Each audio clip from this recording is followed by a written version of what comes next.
Сәлем оқырман. Бүгін болса Регина мен Нұрдәулеттің сөзге келіспеуі туралы талқыланды. Нұрдәулет ауыр сөздер айтып Регинаға жабылған ба? Ал Регина болса қыздарды боқтаған ба? Нұрдәулет пен Айдаға ортаға шығып бар болғанды баяндап берді. Айда эфирдан шығып осындай жазулар жазған екен. Ертең тойымызға ата-анам, туған туыстарым қарсы болса, ол күні болады. Ол бұған қол жеткізгісі келеді. Бәрі де Нұрдәулетті жаман адам деп ойласын. Бірақ қарым-қатынасымыздың 7 айында емес. Нұрдәулет маған саусағын да қойған жоқ. Жобада 1 жыл бойы қол тигізуді былай қойғанда, ол бір қызға да дауыс көтермеді.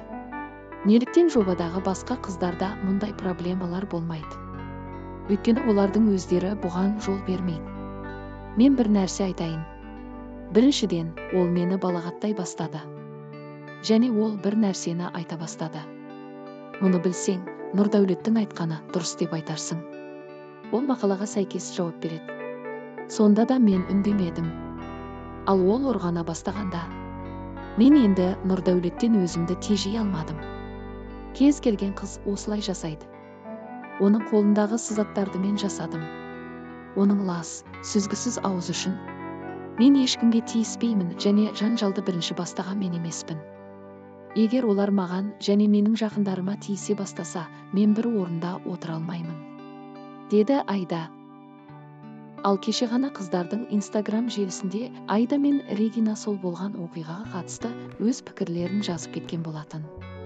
Регинаның Айда тырнап алған қолдары шықты да астына жазуларын жазып, ханзадаларыңның нағыз беті ертең ашылады деп қойған екен. Және де қазіргі кезде зорлық-зомбылықпен күресіп жатсақ, арамызда ондай жігіттер бар кезде насилие ешқашан тоқтамайды.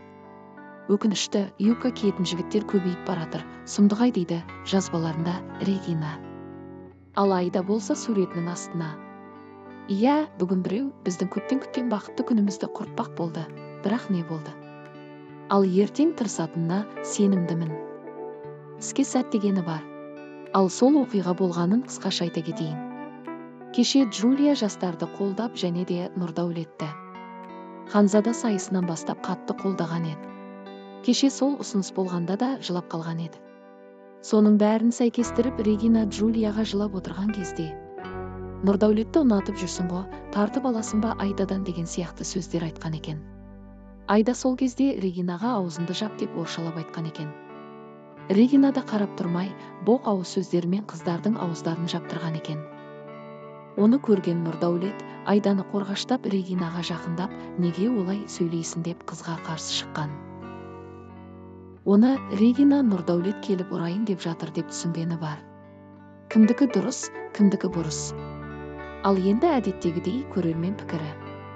Ал Нұрдәулетті ханзада қылдыңдар. Ханзада қандай адам болу керек? Еркек қой кешірім сұраса, несі кетеді? Еркекке тән қасиет па сол? Ал Айда прямо невинная болмашы, 18 миллион халықтың алдында тікелей эфирде өш алдым деп айтқанда жоқ па? Сол себептен алда сол нәрсе қайталанады, ол 100%. Нұрдәулет нервный жай ғана, жасы үлкен тәтесі кешірім сұраса ханзадаға лайық дер еді. Сабырсыз, ақылсыз еркек қосылай ханзадасы, позор. Регина өте жақсы қыз, ойын ашық айтады. Регина сөйлегенде Айда қарап тұрды деп ойлайсыңдар ма? Оның сөзін сөйлеп Нұрдәулет жүгіріп жүр.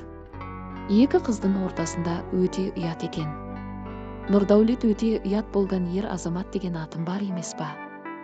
Регинаның аузынан ақ ит кіріп көк ит шығады қазақ болсам да. Айда мен Нұрдәулеттікі дұрыс деп ойлаймын. Иә, уже қанша көремін, Регинаның ауыз жаман. Регинаны қорғайтын бір қатысушы жігіт болмады, ауыздарына құм қойып қорқып отырдыңдар ма сөйлеуге? Бір қазақ қыздың сөзін сөйлей алмай ужас намысым келіп кетті, дейді оқырмандар. Ал сіз қалай ойлайсыз?